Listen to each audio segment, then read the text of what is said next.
Hello friends, welcome to my channel. I am Dr. Veena Sethi, Associate Professor in Chemistry, and my today's topic is molecular orbital picture diagrams for hydrogen molecule and hydrogen molecular ion. आज हम पढ़ेंगे कि molecular orbital theory के according hydrogen molecule and hydrogen molecular ion कैसे बनते हैं। तो सबसे पहले ये देखिए कि ये एक हाइड्रोजन एटम था, ये दूसरा हाइड्रोजन एटम था, दोनों इन्फिनिटी पे थे, यानी कि इनके बीच में ना तो कोई अट्रैक्शन था ना ही कोई रिपल्शन था।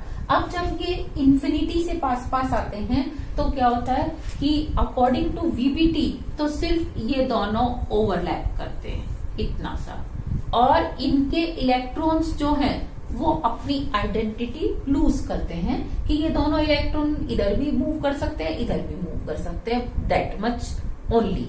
बस कंडीशन क्या थी कि ये दोनों ऑर्बिटल हाफ फिल्ड होने चाहिए थे, जो कि हैं, और इनका जो इलेक्ट्रॉन है वो अपोजिट स्पिन का होना चाहिए था। वो हमने आर्बिट्रेरी मान लिया कि एक का क्लॉकवाइज है, एक का एंटी क्लॉकवाइज। तो वीबीटी के हिसाब से हम ऐसे समझा देते हैं कि एस और एस ओवरलैप करके हाइड्रोजन और हाइड्रोजन में क्या बना देते हैं, सिग्मा बॉन्ड बना देते हैं।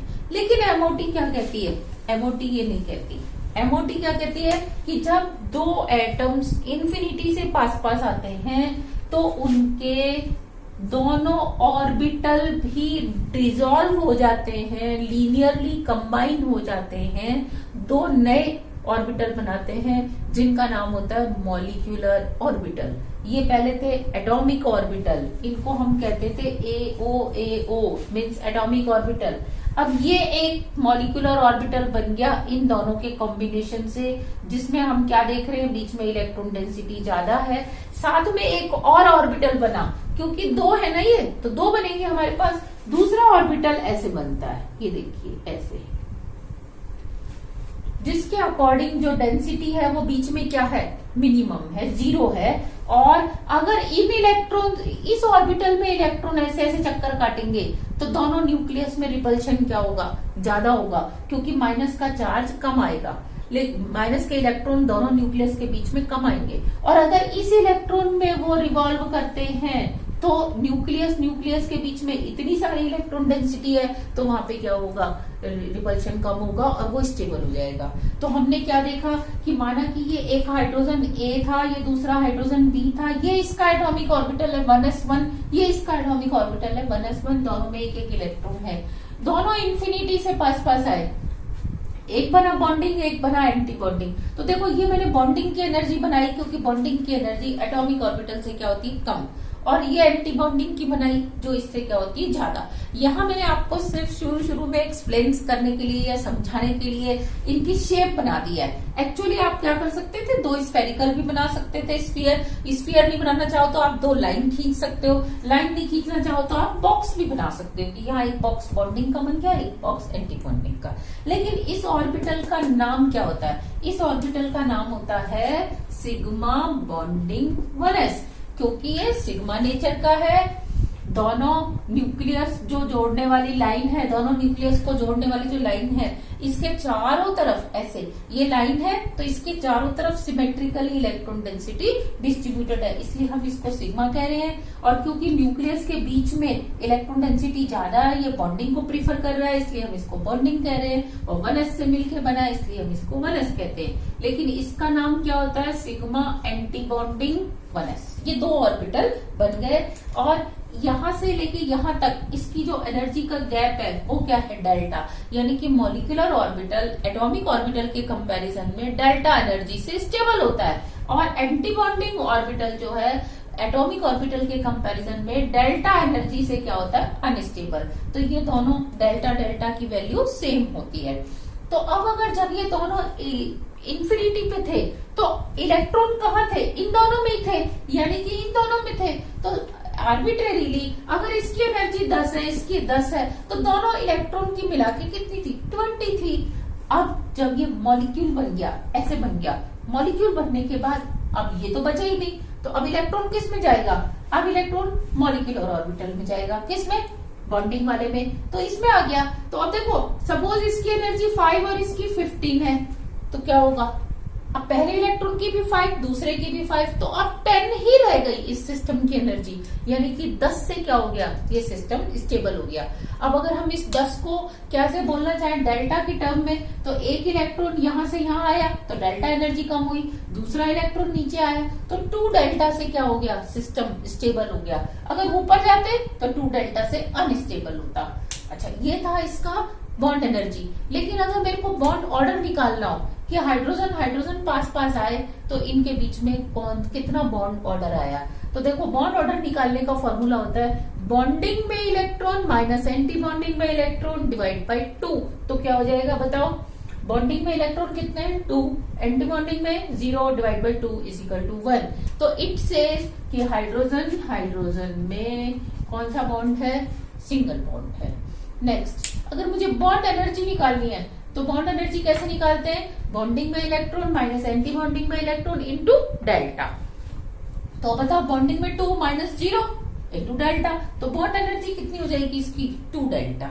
अब अगर मुझे ये बताना हो कि इसका कॉन्फ़िगरेशन क्या है, देखो एटॉमिक कॉन्फ़िगरेशन क्या था 1s1, दूसरे का भी क्या था 1s1, लेकिन मुझे ये बताना है कि इसका मॉलिक्यूल का कॉन्फ़िगरेशन क्या है। तो मॉलिक्यूल में देखो दोनों इलेक्ट्रॉन किस में जा रहे हैं, सिग्मा बॉन्डिंग 1s में, तो मैं लिख दूंगी सिग्मा बॉन्डिंग 1s2। ये इसका क्या हो गया, मॉलिक्यूलर इलेक्ट्रॉनिक कॉन्फ़िगरेशन। अब मेरे को बताना है कि ये पैरामैग्नेटिक होगा या डायमैग्नेटिक, तो आप बताओ जब मॉलिक्यूलर और मॉलिक्यूल बन गया, अब इधर के छोड़ दो, मॉलिक्यूल वाले ऑर्बिटल्स को देखो, क्या इसमें कोई अनपेयर्ड इलेक्ट्रॉन है, नो। तो ये कैसा होगा, डायमैग्नेटिक।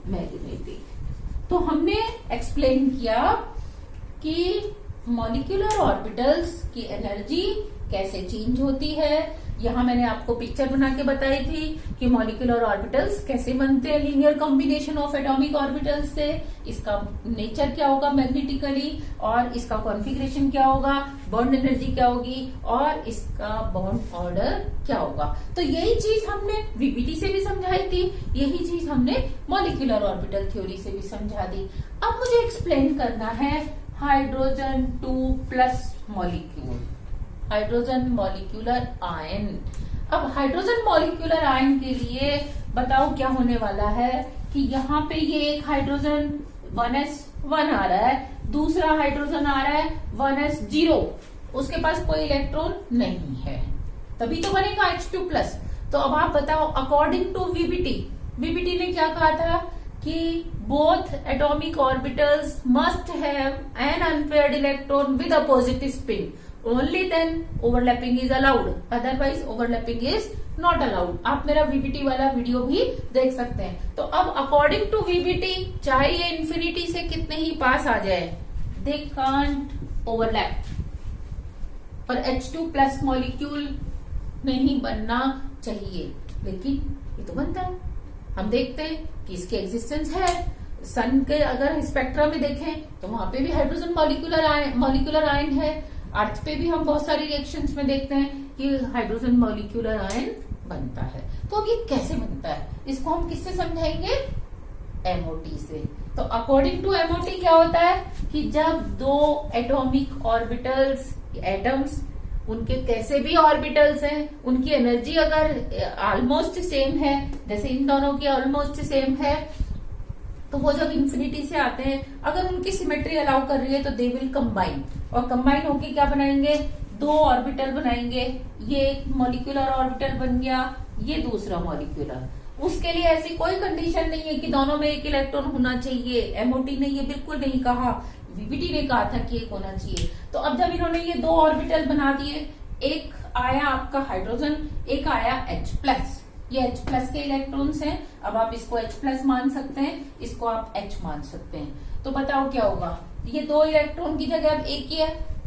अब मॉलिक्यूलर ऑर्बिटल में भी कितने इलेक्ट्रॉन भर जाएंगे, ओनली 1, केवल ये वाला।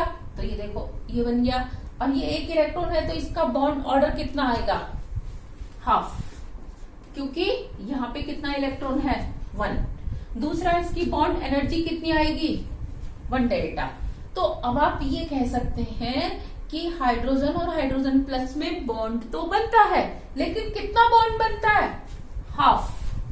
हाफ का मतलब क्या है, ये देखो कि दो एटम, एक ही एटम एक ही एटम, सिंगल बॉन्ड का मतलब एक बॉन्ड, तो हाफ का मतलब क्या, ऐसे आधा कर दो इसको, नो। हाफ का मतलब कभी भी ये नहीं होता कि एक लाइन है उसको आधा काट दो, नेवर। हाफ का मतलब होता है यहाँ जो 1 2 3 जो बताए जाते हैं बॉन्ड ऑर्डर, ये उसकी स्ट्रेंथ बताते हैं कि भैया सिंगल का मतलब वो इतनी डिस्टेंस पे, डबल का मतलब और पास, ट्रिपल का मतलब और पास, कि उसको तोड़ने के लिए पहले के कंपैरिजन में डबल या पहले के कंपैरिजन में ट्रिपल एनर्जी चाहिए। तो हाफ का मतलब क्या होगा कि वो दूर है। दूर है मतलब अगर सिंगल बॉन्ड को ब्रेक करने के लिए आपको 100 एनर्जी चाहिए, तो हाफ बॉन्ड मतलब दूर का मतलब 50 ही चाहिए। तो यहाँ पे हाफ का मतलब ये है कि जो बॉन्ड डिस्टेंस है H और H प्लस में, वो क्या होगी, ज्यादा होगी। इसको ब्रेक करना क्या होगा, आसान होगा। आसान होगा कितना, 1 डेल्टा। पहले वाले के लिए कितना चाहिए था, 2 डेल्टा। और इसका कॉन्फ़िगरेशन क्या होगा, सिग्मा बॉन्डिंग 1s1। और जब ये सिग्मा बॉन्डिंग 1s1 हो गया, तो अब बताओ इसका पैरामैग्नेटिक नेचर होगा या डायमैग्नेटिक, ऑब्वियसली पैरामैग्नेटिक। वाई, क्योंकि अभी इसके पास एक अनपेयर्ड इलेक्ट्रॉन है। तो आपने देखा कैसे हमने हाइड्रोजन मॉलिक्यूलर आयन के फॉर्मेशन को एक्सप्लेन किया with the help of molecular orbital theory. तो ये जो डायग्राम होता है इसको हम बोलते हैं molecular orbital energy level diagram. क्या बोलते हैं, एनर्जी लेवल डायग्राम, क्योंकि ये एनर्जी जो मॉलिक्यूलर ऑर्बिटल्स है उनकी एनर्जी के लेवल को बता रहा है। और जो मैं यहाँ पे डायग्राम बनाती हूँ, इस डायग्राम को हम बोलते हैं ऑर्बिटल पिक्चर डायग्राम, क्योंकि हम इसमें ऑर्बिटल्स के पिक्चर बनाते हैं। तो मैं आपको बता रही हूँ, इस तरीके से छोटे छोटे से नामों से कभी कंफ्यूज नहीं होते। अपने कॉन्सेप्ट्स को हमेशा हमें क्लियर रखना चाहिए। तो ये था molecular orbital theory for hydrogen molecule and hydrogen molecular